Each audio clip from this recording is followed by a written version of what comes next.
from my side. Yeah, mine's Oh, recording. wait a minute. Does it Okay, look like mine it says it up at the top. Okay, Yeah, good. it's recording. Perfect. All right, good. So how are Now, you? how do I access that? Oh, I'm doing great, thanks. Good. How do I access that then? My guess is it'll actually send it to me, and then I'll send it to you. Oh, okay, great. I think All because right. I'm the one that's got the account, I would guess that's why it's going to record and send it to me. But I guess I've never done it before, so we'll find out, and Okay, all we'll right. both know. Yep, that sounds good. Good. Well, I'm ready if you are. All right, I am. So the idea behind what we're going to talk through today is really helping you have success with your getting this into corporate accounts, right? Great. Good. So the neat thing about corporate accounts is that they've typically got a budget for training, and they have had a lot of frustration with trying to get something of value. And it's the same story pretty much every company we've gone into, small, medium, or large. They tell me the exact same thing. Mark, we've tried things before. We've got a budget. I've got money allocated. We've spent money. A lot of the companies have hired outside people to come in and talk to a group or talk to, their sales force, whatever. The problem is they're paying these guys, on the low end, they're lucky to get someone for $5,000, but they're spending $20,000 and up for a few hours with some leadership guru. Right. And these aren't even people that you could probably easily find online. They're just someone that says, hey, I'm a leadership expert. I'll come in and motivate and educate your force. So the good news that what we have to offer them is that we have a very low cost solution that will give them great results. Okay. And so when I go in, let's just say I was cold calling on a customer that I have no connections with, I would try to get an appointment with, or at least a face-to-face with their head of human resources, if it's a big enough company. And if it's a smaller company, I'm going to go to either the president or maybe even the general manager or the person responsible for sales. Right. So it'll depend on the organization and the type of the company. But honestly, the higher up you can go, the more they know the need for leadership. Okay, good. So if you get a lower level manager, they'll probably say stuff, we've already got this covered. The upper level, the executives, CEOs, presidents, they know it's a major gap in their organization. Okay. And so I usually will, if I know what company I'm going to stop by, I'll go online and do a little bit of research first. So I'll have some kind of a feel for the size of the company, maybe their annual sales, a little bit about them so that I don't have to ask. I'll ask them some questions about their company, but I'll want to know a little bit of background first. Okay. And then let's just say we have a meeting with the president of the company, and he'll be short on time, so he'll say, I've got 5 minutes. What do you got? Right. Hey, Mark, excuse me. I lost you now. Do you? Yeah, I'm back to the screen where it says, when prompted, select launch. Should I hit this launch thing now? Yeah, try that. You can hear me, just can't see me? Right. Huh. No, nothing. Should I do try again? Yeah, I'm looking to see if I can see anything. Oh, there you are. You're back. You're back. Okay, good. Perfect. So, so the guy's going to say, hey, I got 5 minutes. What do you got? And I'm going to ask him some questions. I'm going to say, I represent a company that is outstanding in personal, professional development, leadership development. What does your company currently do for leadership training? Mm-hmm. And so that way I'll try to get them to tell me what they need. And so if it's a sales force, let's just say if it was a car dealership, mm-hmm. and I walked in, I got to hold their general manager, I'd say, what are you guys currently using? What does your organization currently use for training your sales force or motivating your sales force or helping your sales force increase their numbers? And they're going to give me some answer. They're going to say either nothing or we've been using X, Y, Z. Mm-hmm, right. Based on what they tell me, now I've got some ammunition to help fine tune my responses to their needs. Right. And so most of the time, I'll start out with saying the line that I think is outstanding, and it's this: the only competitive advantage an organization has is its ability to outlearn its competition. Okay. I'm writing. Okay. So I'll say it again. The only competitive advantage an organization has is its ability to outlearn its competition. So this is something you have used, obviously. I use that line every single time. I've never not used it, put it that way. Okay. And in a minute, the person who came up with that quote, I'll give you his name when it comes back into my memory. But Okay. so then I give the guy credit that says that. I'll say, so-and-so says, the only competitive advantage an organization has is its ability to outlearn its competition. And that is usually a pretty good eye-opener for them, because most of the time a company is not learning. It's not a learning organization, which means it's a dying organization. Mm-hmm. And so then I might actually kind of go into that. I might say something like that, and I'll say, if you're not continually stimulating your employees or your sales force, they're becoming unmotivated. And so I'm going to make a couple of statements like that they'll be agreeing with. They'll be thinking about what I just said, and they'll go, yep, you're right. Or, yeah, I've noticed that. And then I'll ask them some more questions. So I'll only say a couple sentences, and then I'll go back to asking them questions. Okay. So I might say something like, does your organization struggle with the lack of ability for people to resolve conflict? So the reason I asked the conflict resolution question is pretty much every company has an issue with conflict resolution. There's issues between managers, between department heads, between employees and their bosses, and it doesn't get resolved, and it becomes a major problem within the company. Mm. And then I'll throw out, so they'll tell me, yeah, we've got an issue with, unresolved conflict within our organization. They all do. And then I'll say something like, do you realize that the majority of employees that quit don't quit because they dislike their jobs? It's because they dislike who they're working for. And I think that statistic's actually in the corporate video. I'll send you the corporate video that you could actually, sometimes people play this corporate video for prospective clients, and I've had a lot of success. I don't use that approach, but it's very easy to do. If you had an iPad or a laptop, you can say, hey, let's watch this short video. And I think it's maybe 3 or 4 minutes. Oh, okay. They do a really nice job. I'll send you a copy of it. And they do a really nice job just kind of giving an overview. And I think in there, they actually quote the statistics on how many people actually leave their jobs because of dissatisfaction. Right. So that makes sense. Yep. So now they're starting to realize, hey, this guy kind of knows what he's talking about. He's hitting the nail right on the head on a couple of these major issues we have within our organization. I'm listening. And so now it's our time to shine. Now we can talk about, what we've developed over the last, 4 years of having this as an organizational focus is we need to have information in small doses over time is how we have found people learn the best. Small doses over time. And here's what most companies have been doing. They've been bringing somebody in, or they'll take their sales force to an offsite training, and then they do it once a quarter if they're lucky, once a year most likely. So large doses over a short period of time versus our program, small doses over a long period of time. And right. We all know that the mind cannot absorb what the butt can't endure, or whatever that line is, right? I mean, we sit there trying to listen to great information, but after a while our mind shuts off because we just can't sit for that long and really hold attention. Right. So then I'll say our program is designed to give small doses of information over time.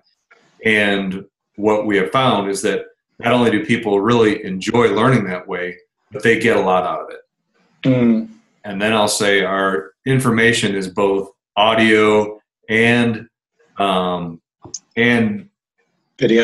video based, right? So audio and video, and we've got it in book form and we've got it in CD form, depending on the customer. And so we can have completely digital programs where most of my customers today do ask for the digital, and they want it so that they can just download it, because like a car dealership, most of the sales guys are driving brand new vehicles and they don't even have CD players in a lot of the new cars.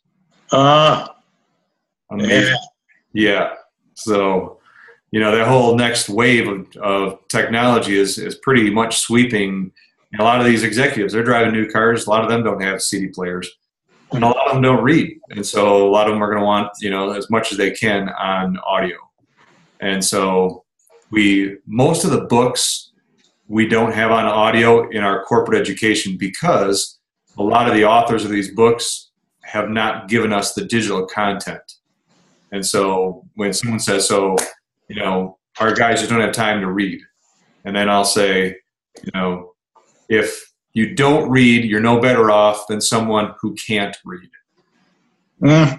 Right? So these catchy little phrases make all the difference, because it drives the point home. And they'll chew on that and they'll go, you're right. And I might even give an example. Me personally, I like to say, before I got around this information, I hadn't read a book since college. And then I kept wondering why it was so frustrating trying to get ahead in life. And then I started reading great books like these, and I started realizing the answers were all here. I just never stopped to look for them and this information in the right source. But do the salespeople, for example, then read the books? Yeah, a lot of them do. They usually, and here's the great thing to kind of give you an idea of how most of these companies work. Most of the time, the president, vice president, general manager will say, hey, can you come in and kick it off? Or I might actually, if they don't ask, I might actually say, hey, I'd love to kick the program off for you. It'll take me, 15 minutes if you can just gather everybody together, and I'll kick this program off to help you have the greatest success rate of moving this business or moving this information into your team. Right. Usually they'll be super excited, because most of the time, they don't even know what to do with it yet. Right. And then just so you know, there is it's called a facilitator's kit. And the facilitator's kit is basically giving somebody that's in that organization the ability to lead this learning process through the 6-month courses that are set up. Oh, okay. So I always recommend for a company, why don't you assign one of your guys to facilitate this program and buy a facilitator's kit for them, and it'll give them tests, it'll give them videos that they can use with their groups. It'll kind of give them a step-by-step workbook on, what to cover in each session where they get their teams together. Do companies typically set aside maybe 30 minutes every so often for them to go through this course, or do they have to do it at home or something and then report back, or what? Most companies recommend that most of the audios they listen to on their way to and from work.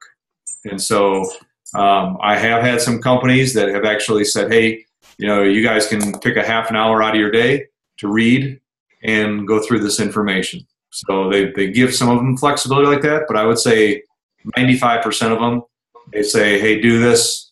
If you want to, and I've had people go as strong as saying, if you want to keep your job, you're going to do this.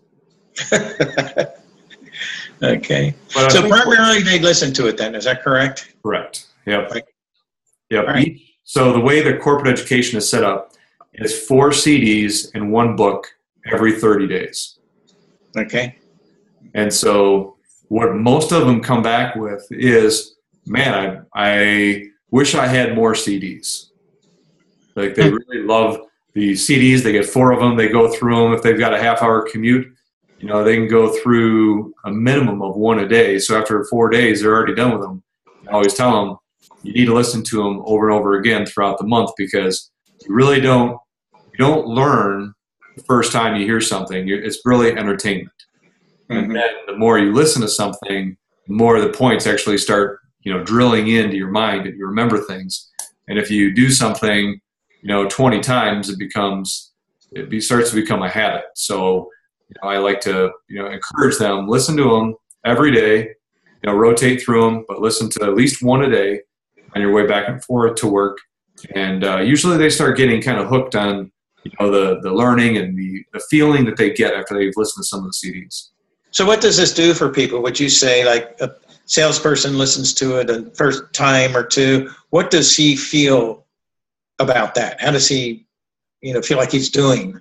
He starts to become, number one, he realizes where his lack of motivation is coming from. It's coming from a bunch of useless information that he's pouring into his mind on his way to and from work. Even if he's listening to talk radio, it's not positive for him to go out and do a better job, selling. He's going to be weighted down by this news of, whatever's going on in the economy or in the world.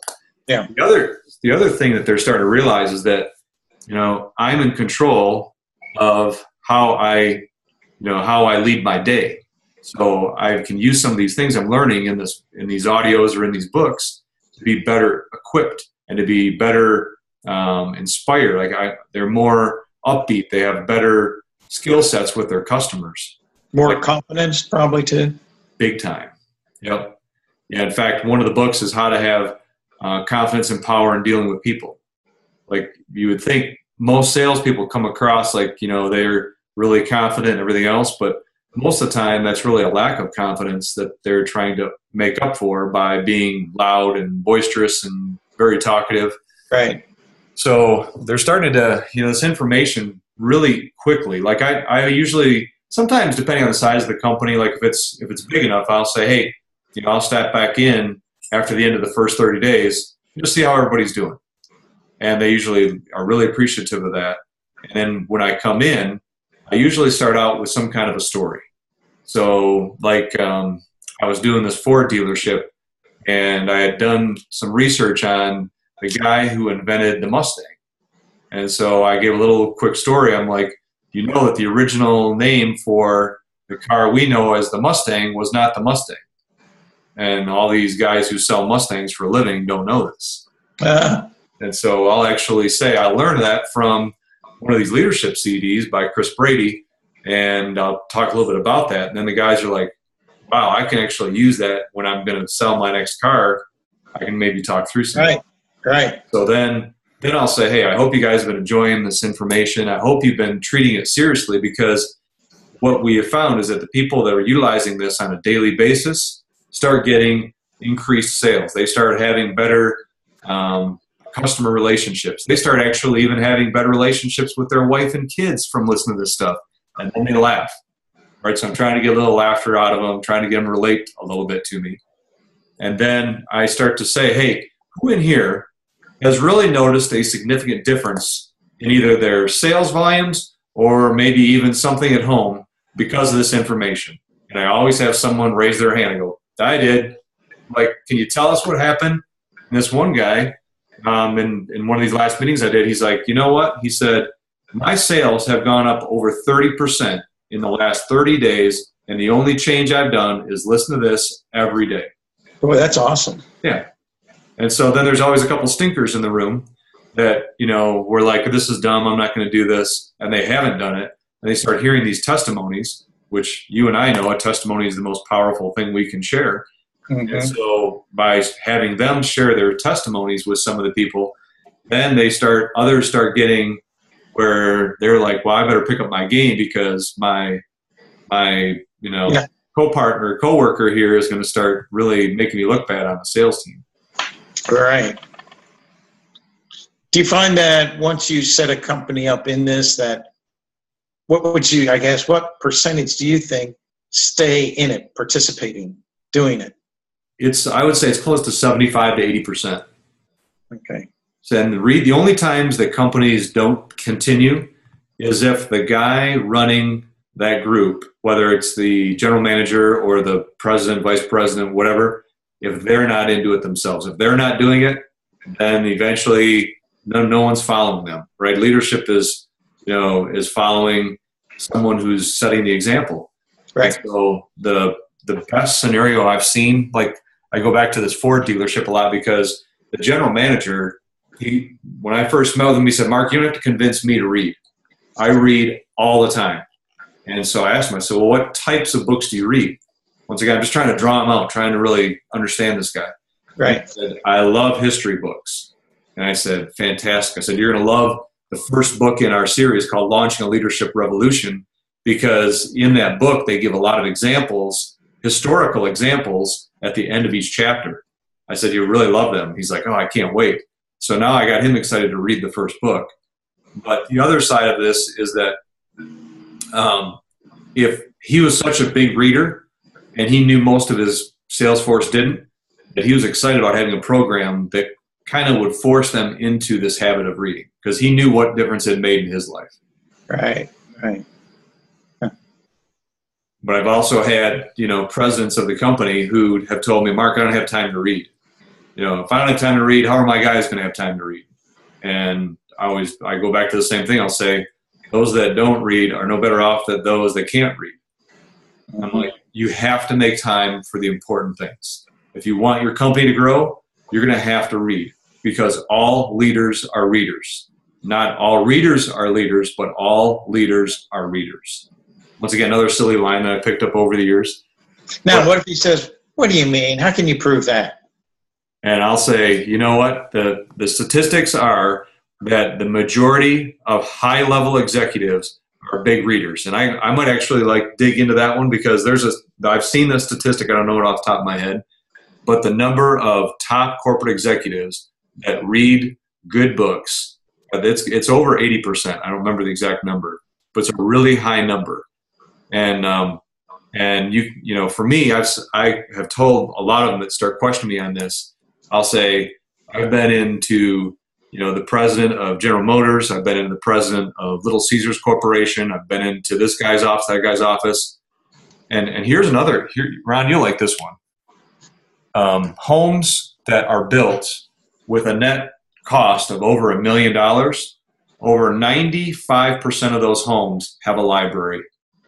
And nice. So stuff like that, even if they're not readers, they start thinking about stuff. Like, one of my really good friends is a top-level executive at General Motors, and he does not read.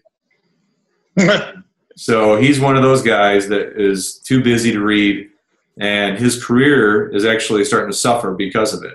And I've been trying to tell him for years, I'm like, Doug, you have got to begin to read. And he's even got a lot of the books. His managers, his bosses have been handing him books for years. He's not reading them. So, I might just I usually try to throw out a couple things, like the $1 million homes being built, over 95% of them have a library in them. Stuff like that. So it kind of gives credibility to what I'm saying. Right. Even if they're not a reader. Right. Now, you show them a clip of this 3 or 4 minute deal. Does that turn a lot of people around or bring them in? They love it. Yeah, the clip is really good. I'll send it to you after we're done here, and you'll see why it's so effective. It just hits a couple key points, and it really drives some points home. And you'll, it's a good sales tool. It really does work. Okay. And then there's sometimes people say, well, can you leave me, some materials? Let me go through some of this stuff. I want to check this thing out. And I'll say something like, I'll leave it with you, but I need it back within a week. Mm-hmm. Because if I don't have a time frame on it, they're just going to put it on their, credenza, and they're never going to open it. Right. So I'll say, if you're willing to go through this within the next week, I'd be willing to let you borrow it. And so most of them will say, yeah, I'm just not going to be able to get to it this week. I'll say, it doesn't sound like you're really interested. I appreciate your time. Right. Try to do the takeaway at that point. Right? If I take it away, go, sounds like you're really not interested. I appreciate your time. They might go, well, no, wait. I'm busy, but what if I let somebody else check this out? And then, they might or they may not when I do it that way. But bottom line is, if they're not really excited about it, it's going to be hard for them to promote it. Yeah. Nobody else will be excited. Right. For sure. So go ahead. Go ahead. So I think the general overall feel, if you get to the right level in the company you're talking to, they're super positive and excited about it. They really like it. So I can leave them some sample when I leave them is the first module, meaning the first month if they were in getting this as a subscription, this would be the module they would get. And Okay. in that, they've got a book and 4 CDs. After they go through it, they're like, this is actually really good stuff. The only time I've had somebody say that it wasn't what they were expecting, I'll say, well, what didn't you like about the information? What was it that you weren't impressed with? Right. And the guy that told me this, what he said was, well, I didn't listen to it. I gave it to one of my interns to review. Mm-hmm. So I said, so these are college kids? He's like, yeah, it's a college kid that's working here over the summer. I let him go through the information. And I said, do you really think he's qualified to give you an opinion on leadership information? Yeah. What'd he say? He goes, you're right. I'll go through the information. Sorry. Yeah. Those are all good things. I got to get this down and remember it. Well, I've had a little bit of experience doing this, Ron, but Right. I love it. I just love it because I know the difference it can make in people's lives, and I know how big the budgets are of companies out there, and they're getting a lot of junk for their money. Yeah. Yeah. And for $65 a month, this is a steal. Yeah. Do you have a kind of like a script or bullet points I can use when I call people? Yeah, I'll put something together. I usually just kind of do it off the top of my head because I've kind of brought this together. But let me put together some thoughts on that for you, and I'll actually send you some bullet points. Oh, that's what I need. Yeah, because then I can work it in my conversation. Yeah. And, Well, you'll do really well at this for a couple of reasons. One is you communicate super well. You clearly communicate. You carry yourself confidently, and you're fun to talk to. You've got a fun mix in your personality of professionalism, but you have a little bit of we call it sanguine. It's kind of a fun personality, a bubbly. You have that. You come across very warm, and so people will be more apt to listen to you than the typical salesperson that is all it's all, hey, I got a deal for you today. Like, you just don't come across that way. Right. Well, thank you. I appreciate that. In dress code, would you say I should go out with a sport jacket and a tie, or what? Okay. I do. Yeah. I always look at it like I'd rather be overdressed than underdressed. Yeah. Okay. Because sometimes I'm going to walk in the door and one of my customers is going to have a tie on. Right. Or I have a jacket on. And if I'm in a polo shirt, I just lost. Yeah. Yeah, I agree. And that's what I thought. And I wanted to hear you say it, Yep. So, so I need to get the sequence down, which you're going to give me the bullet points. Yep. And then I have to make a transition to actually get the appointment. Yep. Then I'll be giving the things that you just said, talking to them, asking them questions, finding out where they are, where they want to be, and then extol some of the benefits and confidence and things like that people will get, which equates to better production, whether it be sales or relationships or whatever they're trying to do. Exactly. So how do I get through the gatekeeper, for example? In other words, if I call a big company and, is Mr. Paul in, please? Well, he's kind of busy. What do you got? Yeah. So typically when I call a big company, I'll say, do you have a department that is responsible for leadership training? Mm. And they'll say, well, I'm not really sure who would do that. Now, then I might, if they know, they'll send me there. If they don't, I'll say, well, how about if you point me toward human resources? Mm. They're pretty good. Usually the receptionist is pretty good about pointing people in the right direction. Okay. And after they point me and they transfer me to one of those individuals, I'm typically maybe not at the right person yet, but I might be close enough where I'll say, are you responsible for the leadership development within your company? Mm-hmm. And if they are, I'll say, man, have I got the solution for you, right? So try to help them. Instead of thinking I'm there to sell them something, I'm here to solve their problems. And, Right. Okay. Yeah. So I think that's your best bet every time is, just helping them, because everyone wants the 5-minute line, right? Okay, give me your 5-minute spiel. And I'll say, you know what? I don't want to disrespect you or the quality of my information by just trying to squeeze it in 5 minutes. Do you have, 10 minutes where I can meet you face to face sometime this week? Right. So if I can get in front of them, if I can show them a sample of this thing, actually let them touch and feel this stuff, they get excited. It's hard, over the phone. So I'm just trying to, if they're not willing to give me 10 minutes face to face, they're probably just they'll say, and here's the worst line ever that they'll use: just send me something. Yeah. I won't do it. Right. Good. They'll never listen to it. Right. Now, what about going back to the gatekeeper and says, well, maybe a question like, what did you want, or something like that with him? And should I tell her a little bit about what we do? And she's trying to make the decision for him, in other words. Right. Or maybe she didn't even tell me who it was. Right. Yeah. So what I did back in the scaffold business to get into industrial accounts was kind of hard. So I would say who I was, who I'm with, and I wonder if you could tell me who's in charge of overhead maintenance. I'd like to send him something. And then they would tell me, and then I would send it. So then I would call back and say, hey, Mark, I sent you some information about a week ago. Did you get that?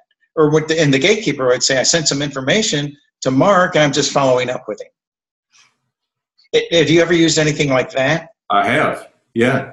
And as long as I do the follow-up, it usually gets me to the individual and gets me the appointment, for sure. Okay. What I see too many people stumble with is they send them, like, what I'm going to send you is I'm going to send you one of these leadership modules so you can actually see what it's about and go through it, so you'll actually be able to talk intelligently on it. And I'll also send you some of the flyers.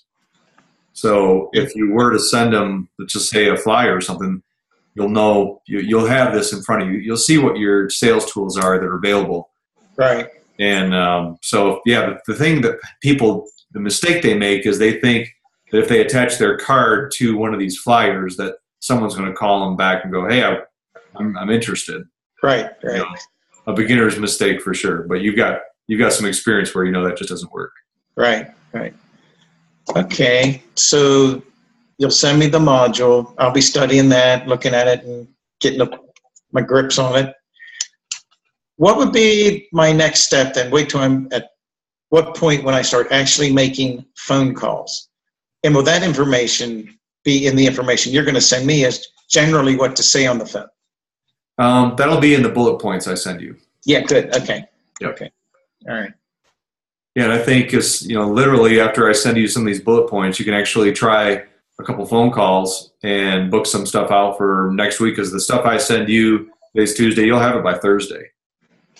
Okay. So the best way to learn is just, by getting dirty. And, you're right. Go out and do it, yeah. Yeah. So after a phone call or two, then call me up and go, hey, Mark, here's the feedback I'm getting. And, even after the first appointment or two, you can go, hey, Mark, here's what this company told me. And then we can fine tune it really quickly so you've got great results. Yeah. Okay. All right. Well, that sounds good. Yeah. Yeah, it's really fun, Ron. You've got what I know and what I have been able to experience is that this is the best solution that these people have ever gotten their hands on. That's good.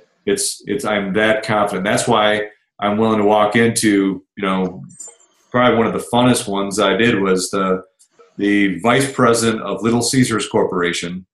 And we walked in, their office facility is quite impressive here in Detroit. And we walked into his office and he said, what do you got? And I started asking him some questions about his company, and he started, talking about it a little bit. And I said, how'd you become vice president? And this guy talked for the next 20 minutes. And then he caught himself. He realized what I was doing. And he goes, all right. He goes, you got me. He goes, you're good. He said, what do you have? And I said, behind you on your credenza, you have a whole lineup of books. And I asked him, I said, have you read those books? He said, I've read every single one of them. He goes, that's how I got to where I'm at today. He goes, he told me a story. He started as a pizza delivery boy. Wow. The competition, right? Yeah. So anyways, he worked himself up from a pizza delivery boy to the number 2 guy in one of the largest franchises in the world. And he attributed it to the books that were behind him. And I said, our program is small doses over time of information like exactly what you have behind you. And I started pointing toward the different books behind him. And I said, that's part of our program. That book's part of our program. And I went through, I would say 75% of the books behind him were part of our development program. Okay. And he said, my guys don't read. And I said, that's why they don't have your job. And I said, wouldn't you love to have a bunch of people working for you that have the potential to move up into your position someday? He said, we always try to promote from within. And I said, well, here's your way to develop these people so that you'll be able to do exactly that. I said, our first book is a book called Launching a Leadership Revolution. I said, that book alone, when you read through that, you will get some nuggets out of that you'll wish you had 20 years ago when you started your journey. And he's like, this sounds great. He goes, how do we get started? So that when you see responses like that, and you've watched people start to see that this is the missing link to their success in life, I mean, it makes you want to just talk to the next person because you see the difference it's making. Right. All right. Well, I'm anxious to get started. Do you think, can you give me any kind of an idea? This is September. Sometime in October, I should be cranking what kind of numbers, and I know it depends on the size of the company, and I've only got 2 days a week. Yep. Because I work part-time. So I'm just trying to get a feel for what I can do. My goal is to replace $3,000 a month so I can do this full-time. Okay. And I didn't know what kind of a time frame would be a good target for me to go after. Yeah, I think 2 days a week actually is really good for pursuing some of this stuff. 3,000. Just trying to figure some numbers here for you. Right. I think that within the next 3 months or so, you should be able to ramp up to something pretty close to that, if not way surpass that. That'd be 150 programs, right? Yep, for sure. Okay. In 3 months, 50 programs a month. So it could be 10 smaller ones, like 10 or 15, or it could be 1 or 2 a little bit bigger ones, that kind of thing. And the good news is it's a six month program. Right. So you sell it 1 month and you get paid on it for the next 6 months. Right. And some places will want to pay for it up front, which they can do as well. Okay. I have a pretty good relationship with a local body shop operation. They're professional. They're Christians. He's always been in that same vein, wanting to improve. And would I talk to him about all of his employees or what? I would. Yeah. In fact, many times the owner of a company will say, so who should I put on this training program?